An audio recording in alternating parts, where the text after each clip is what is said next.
Good morning.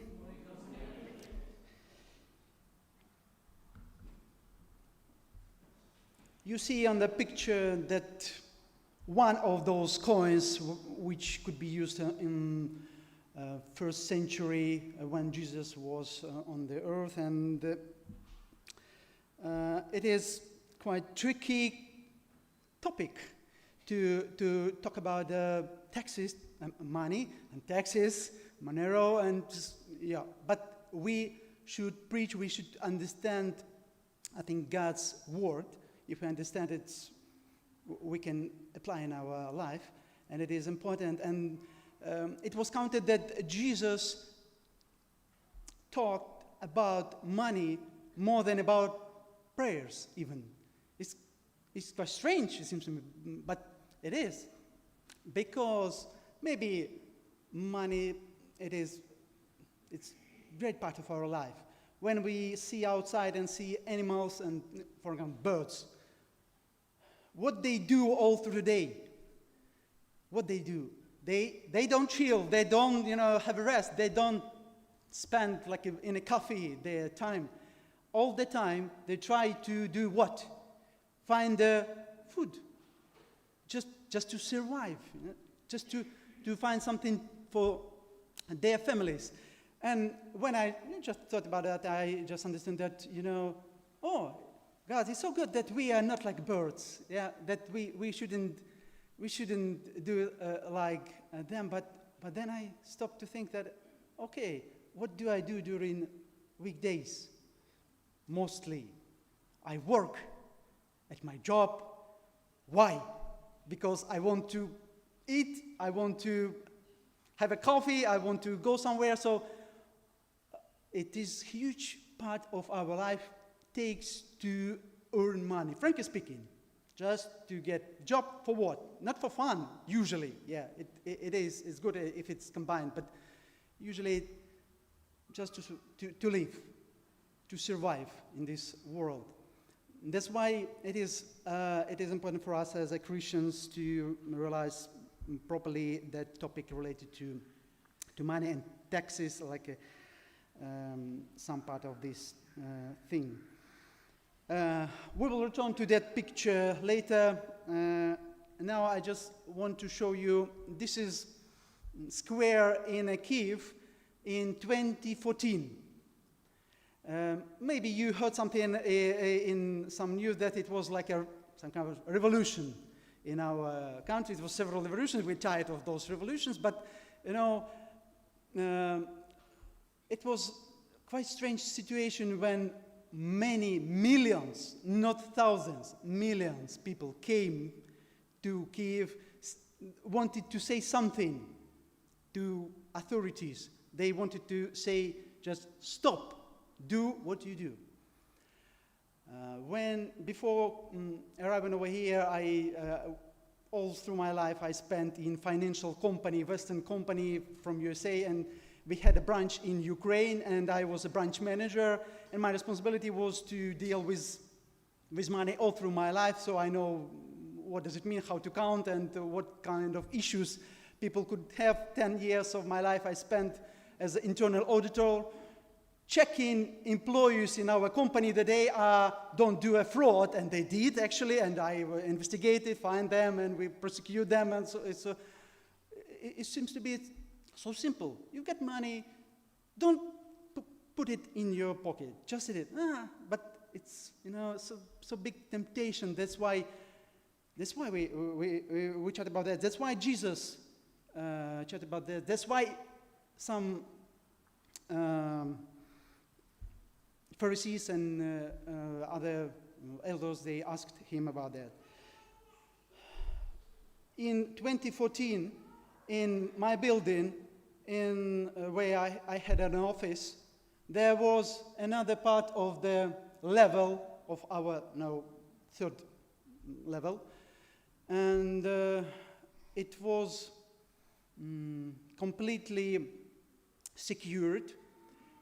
Every day, big guys come into that another office with big bags, some big bags, I would say like that. They're going out, going in, going out, going in, and occasionally they have some very good cars parked nearby. And then we realized that it was a part of our, I would say, president team, I would say. They just collected money from businessmen, from people in cash, non-officially, of course. They just collected, then hide it, collected and hide it. When those revolution came in 2014, it was founded that in, could you imagine, in HMRC building, official building, it was a hidden one room, big room, with full of cash, 2 lorries of cash. So they got those money not officially from businessmen and hide it where, do you think? In the HMRC room. So it was a terrible situation, and people they realized that's why when someone asked why did you go to square, why did you started to make a revolution? Because people tired all of that. They're just tired to pay extra taxes.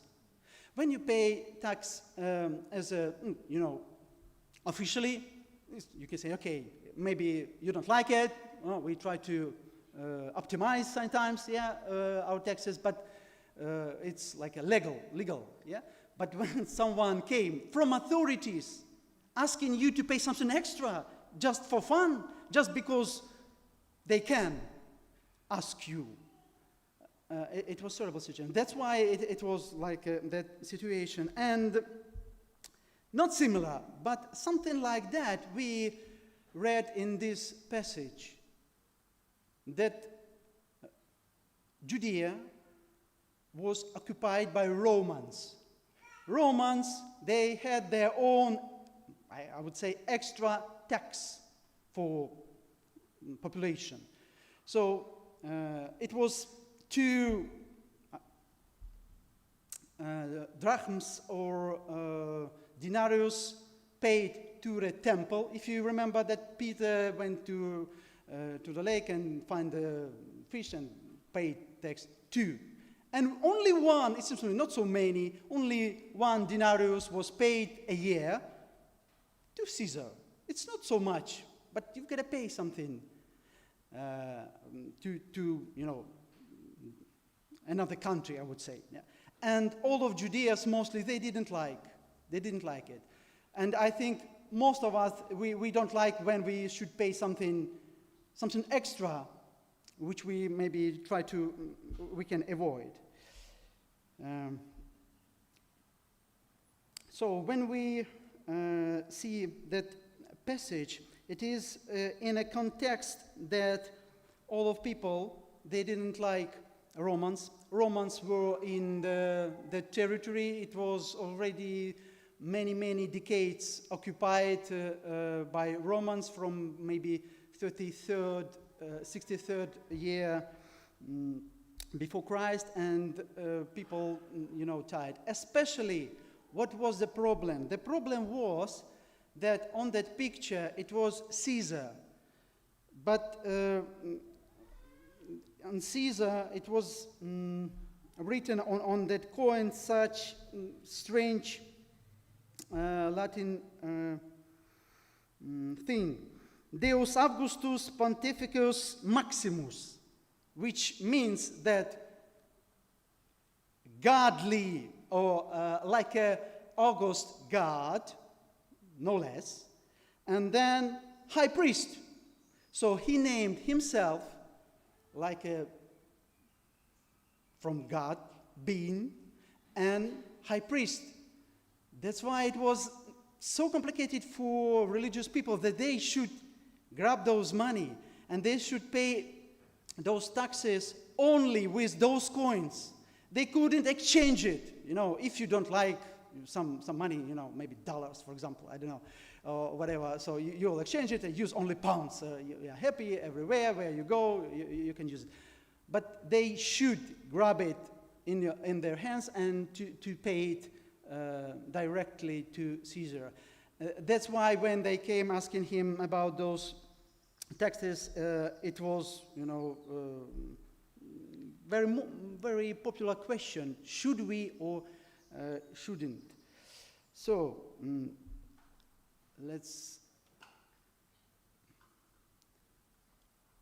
this is our passage, and about context, which I want to say about context.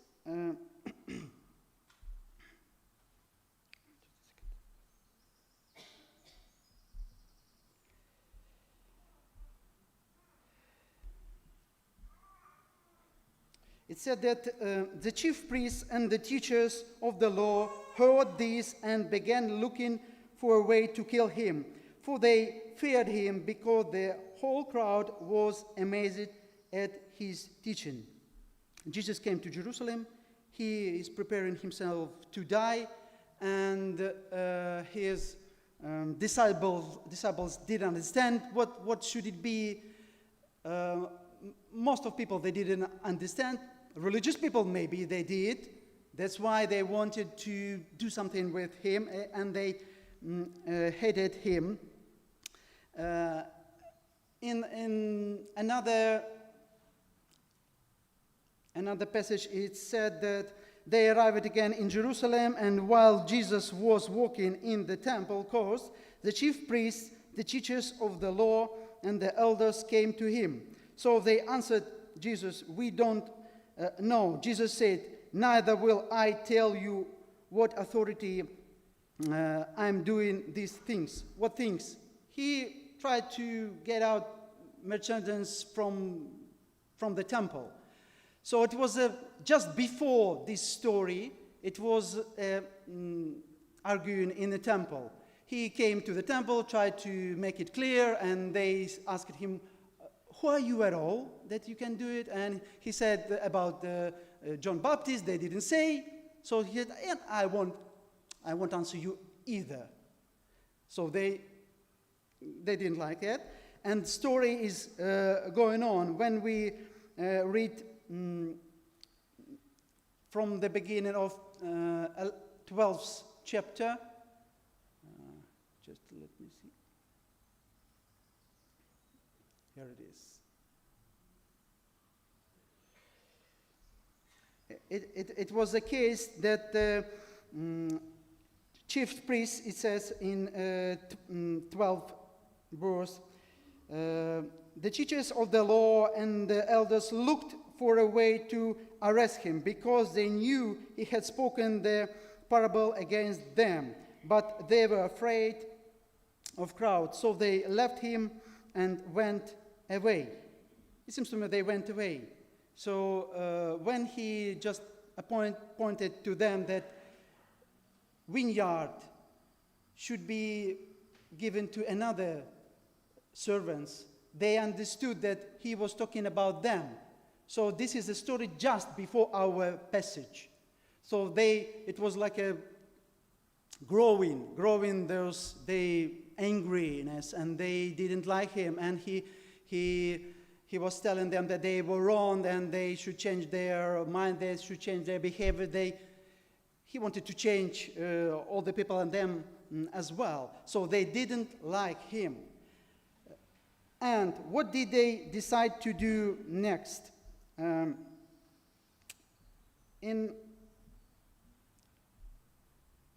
Matthew, we found that it said more broad. It said that the Pharisees went out and laid plans to trap him in his words. So in our passage, when we see, it's not that it was Pharisees. Sorry, try to rush.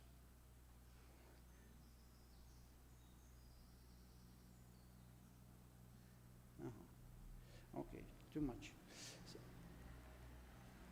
Okay? Yeah, all right. So we know that who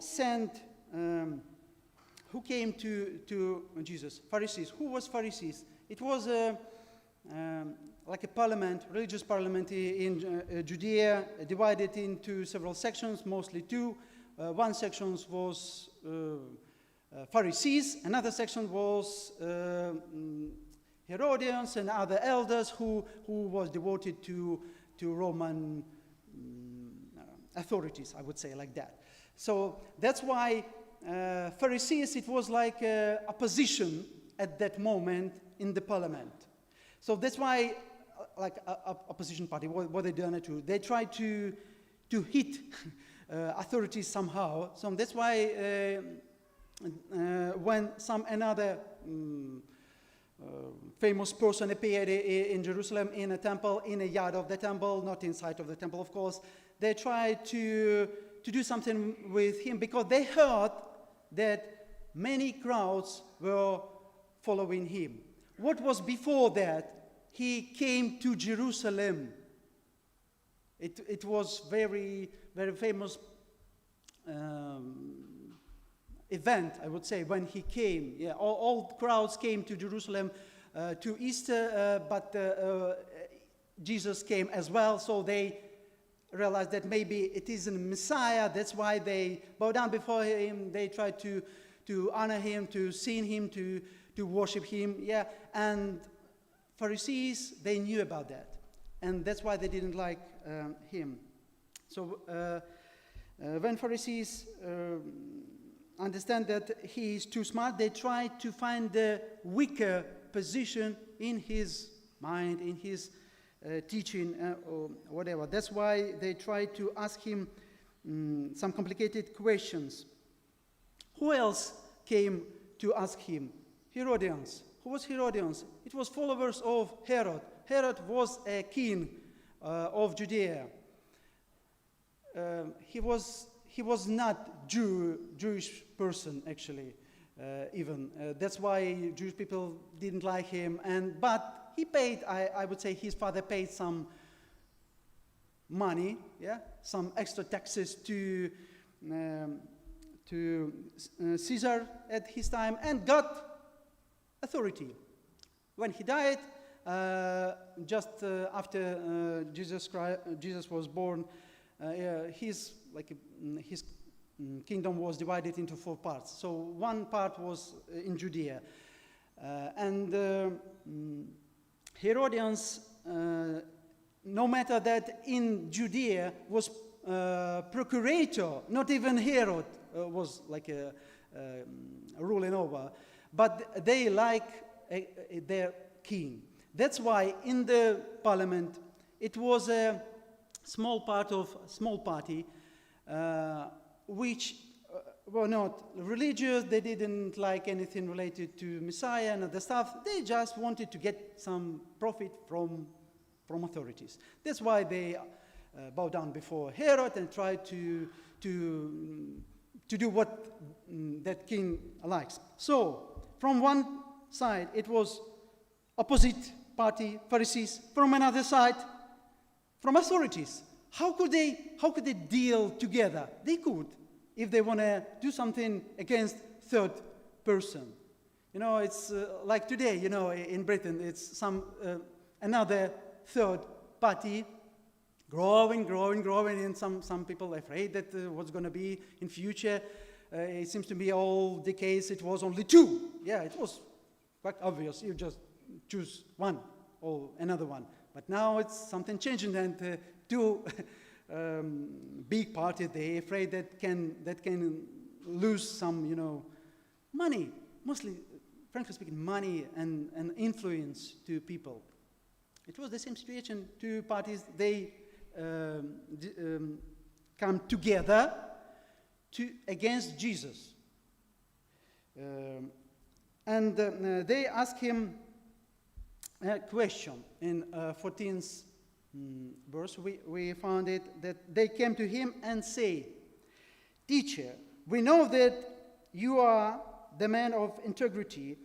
You aren't swayed by others because you pay no attention to who they are, but you teach the way of God in accordance with the truth. Is it right to pay the imperial tax to Caesar or not? Should we pay or shouldn't we? Should we pay or shouldn't we?" why I showed you a picture from my country, because in our country, it is a question. It is a real question. Should we pay or shouldn't we? You know, in Britain, it's not a question, I think. For all of you, you pay taxes very well. You are happy to pay your taxes, I think, especially maybe council taxes. Yeah. Thanks God that I work in Cardiff Council, but I got my salary not from your taxes, but from funders. Yeah, so it's because I see that it's a huge amount of taxes, and if I pay council taxes, and from time to time I think, why? Why it's so big?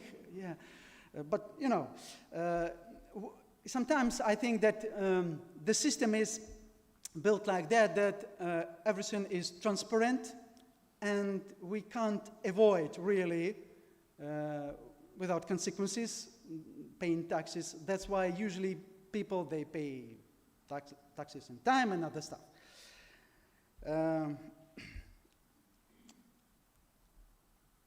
Our chief accountant in our company should make a report after 1 year of each year. We've got to make a report, and she made a report to HMRC.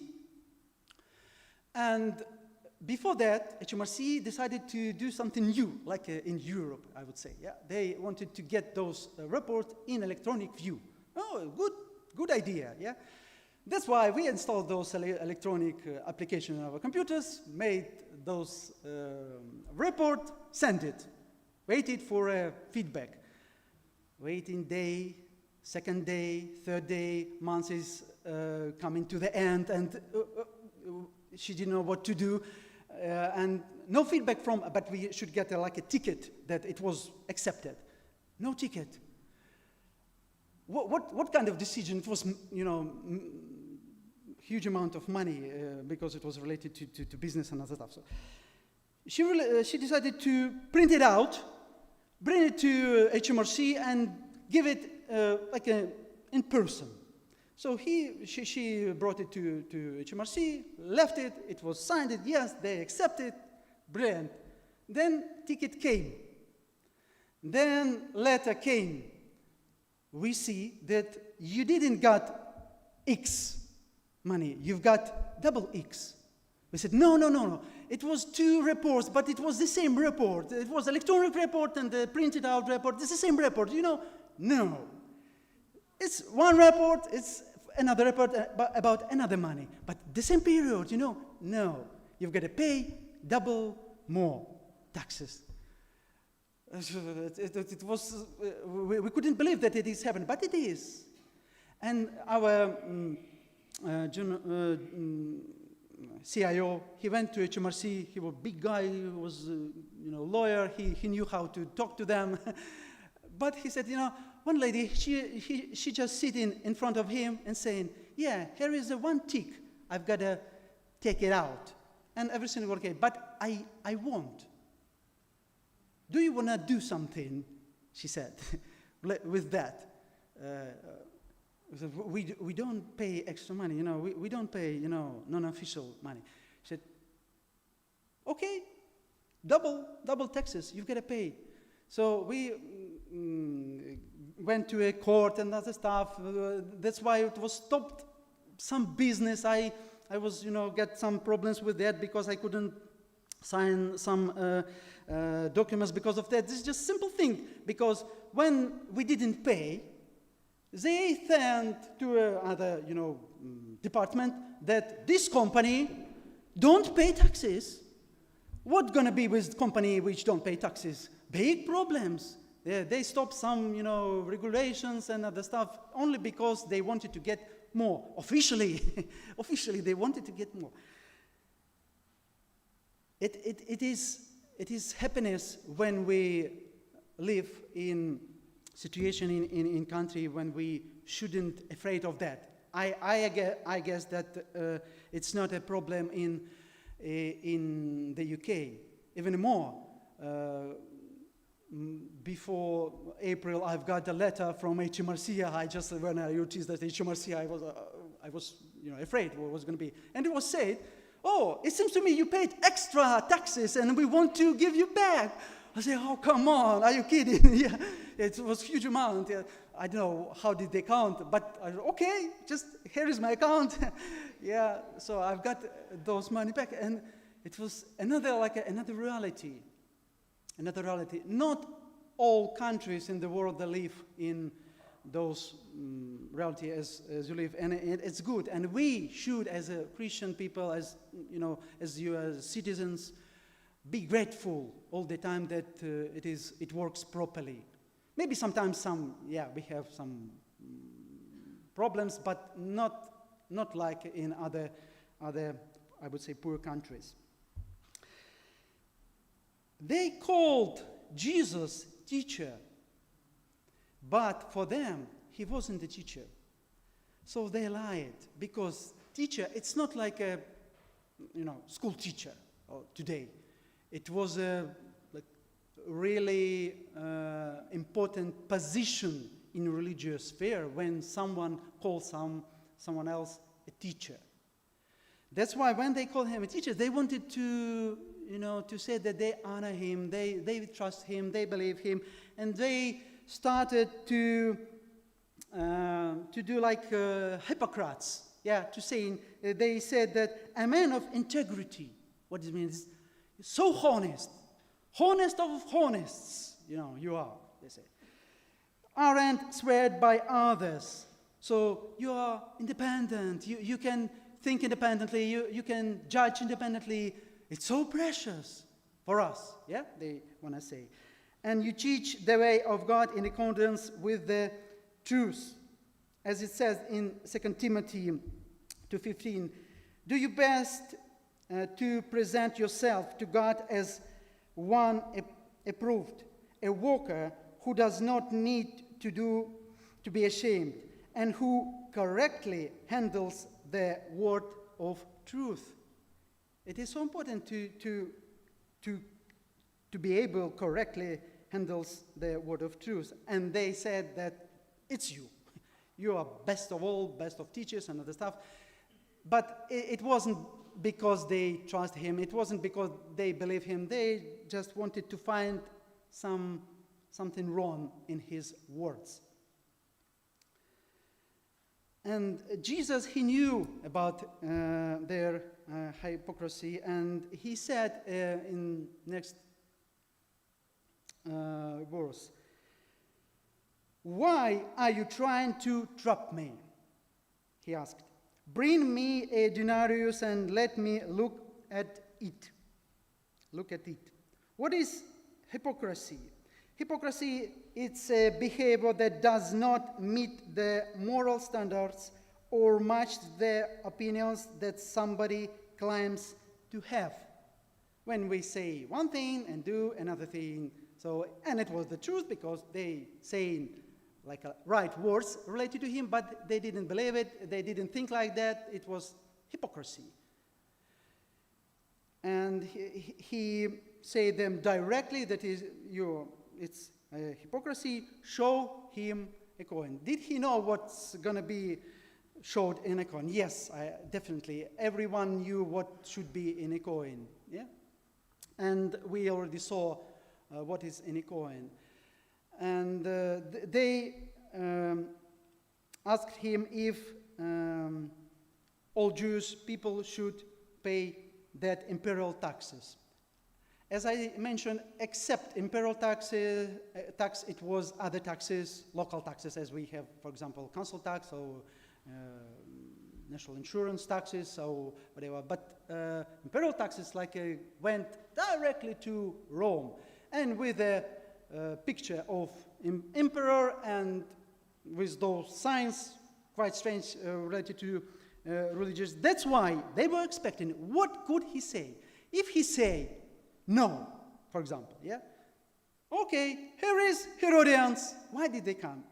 Because Herodians came as a witnesses. He said that we shouldn't pay taxes. Come on, here is Roman soldiers, get him out, and it's quite easy. If he say yes, here is Pharisees. They say, oh, how can we pay to Rome? They are occupant. They occupied our territory. It's not clear. It's not according to the law and other stuff. So that's why Jesus said very smart answer. He asked it in next 16th verse. They brought coin and he asked them, whose image is this? Whose image is this? And whose inscription? Caesar's, they replied. Caesar's. Usually it was a silver coin, 3-4 grams weight, and only Rome could produce those coins. So those coins belongs only to Rome. There were some shekels, like a local money, which could use only in Judea, for example. But it was specifically Roman money. And what Pharisees didn't like in that coin, because it was said that Pontifex Maximus. Who is Pontifex Maximus? They had another one, Anna or Caiapha or others, for example. And furthermore, Deus Augustus is absolutely unacceptable related to monotheism. That's why they asked him about that. But Jesus said simple thing. Yeah, he answered related to directly what was shown. What was shown? It was a coin. He asked, who is on that coin? Caesar. Whose signature? Actually, there's word inscription in Greek. It means signature, like in English. So it was signed by Caesar. So this piece of silver belongs to Caesar. If it belongs to Caesar, whom should you give it back? To Caesar. It's like logically. Yeah? That's why in 17th verse he said, give back to Caesar what is Caesar's, and to God what is God's. And they were amazed at him. Amazed at him. In King James version, it said plural, that not like a one thing, Caesar's, but things. It said things, Caesar's, things. So many things belong to Caesar. In our life, many things belongs to authorities, to king or whatever. And that's why we are responsible, he said, I think we can make a conclusion, that those things which we got from authorities, we are responsible before them in those spheres.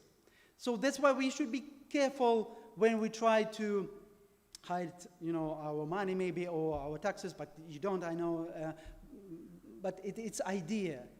It was idea.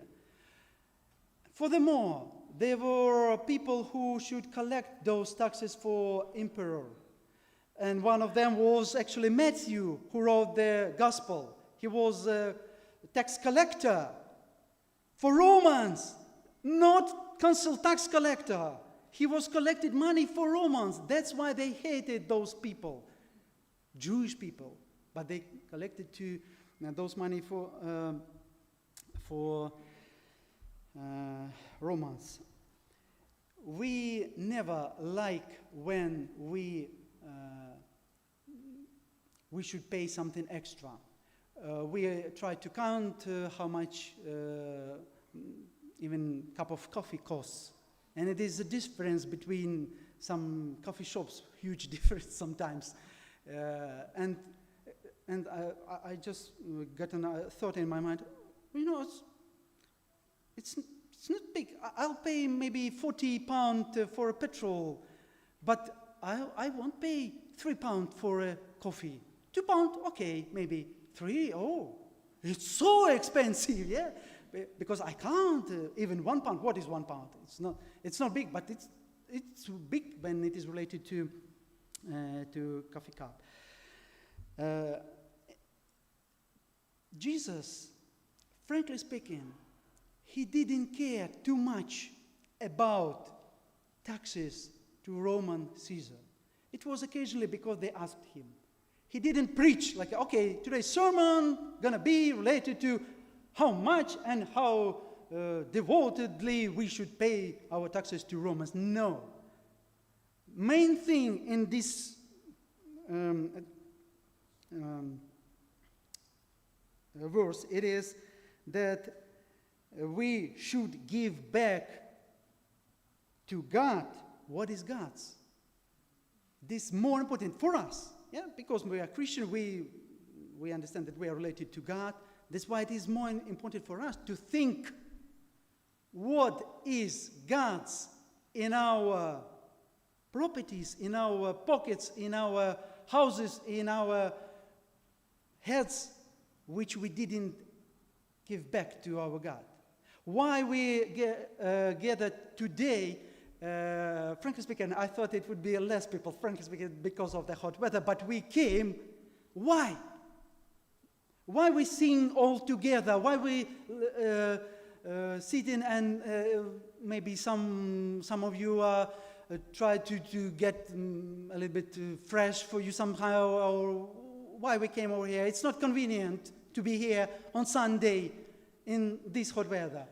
Because something changed in our life, because we belong to someone.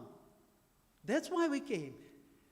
Where we came today morning, in that place which what belongs to God. Yeah, it said that just before that, actually, it is in a context that he said that my house will be called house of praying.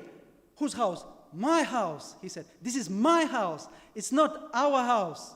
Yeah, directly, of course, it was related to temple and other stuff, but we can get a conclusion from that we came all together, we sing all together, we should give back something.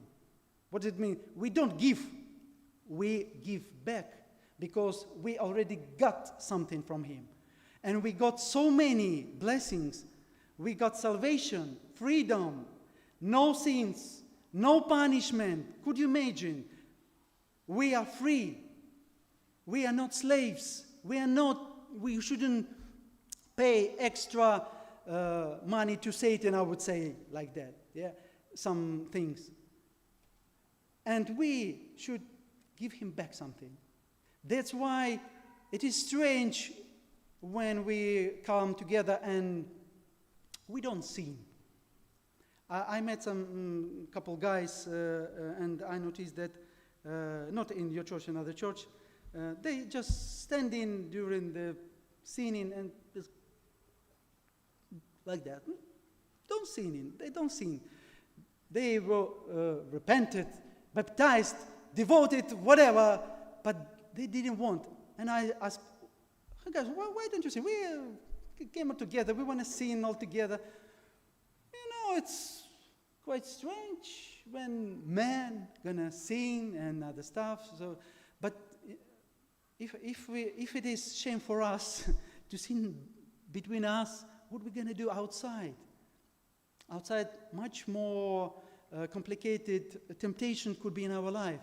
And if we don't prepare to be all together, if we can't live in peace all together temporarily during Sunday service, how can we live all together eternally in heaven?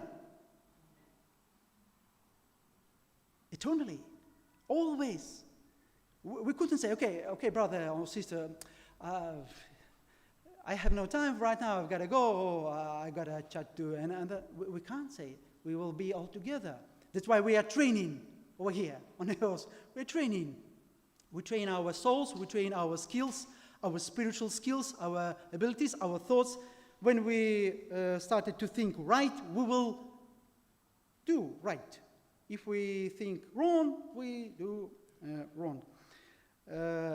In Psalms, it said that all the earth belongs to God. All the earth. Everything belongs to God. We belong to God. Our properties, our houses, our cars, our salaries, our everything.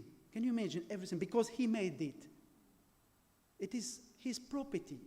We are His property. That's why we are responsible before Him. That's why. That's why our responsibility, our give back. What can we give back? We can sing at least songs to making Him more popular, I would say. Why from time to time we go around the area sharing leaflets? Because we want this area know Jesus more. We want to share that information. We want to say to our neighbors maybe that come to the church and come to know Jesus. We want to share that message. We can pray, house of praying. What we do in our place? Singing, praying. What does it mean praying? It's like a good smile for Him. He likes when we pray. That's why if we notice, and frankly speaking, I noticed that when I came over here, I started to play less for some reason because of such different, activities. I've got to do that, and it's not good. And I just noticed that. Actually, when I prepared to this sermon, I just looked at my life and I was, so many debts in my life, which I didn't give back to my God. And I can. It's a problem then. I understand that I can, but sometimes I just have no time, no desire, or whatever.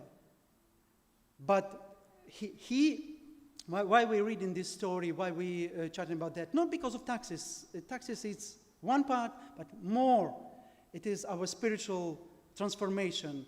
More important thing that we can, right now, thinking about that. And when we go home, while we will sitting at home in our houses, we may think we can check ourselves, not our neighbors, but ourselves, what kind of debts still we have before our God. Maybe we should do something more. We should do something more. It was there are a lot of examples in Bible. Paul, yeah. When I read in Acts, I just see that I live completely another life. Completely another life. Morning, coffee, job, home, news, sleep. Morning, coffee, job, back home, maybe a little bit with kids, playing with kids, sleeping, morning, and day after day, day after day. If we want to be more involved in some processes, in spiritual things, we should make a decision, we should change our thoughts, then we would be able to change our deeds. So in this passage today, it was a tricky question which Jesus was asked by not so good people. But he said very important things. From one side, he said that we are responsible before authorities in that sphere which we got from them. For example, if we've got some, benefits from government, we should be responsible for that. But another thing he said, that we have some debts before God. We belong to Him. He showed that He belonged to God, and He devoted His life to God, and He showed that example. That's why my vision today, if we can think about it when we go home today and during this week, just one question, what else I can give back to my God? Amen? Yeah, thank you very much.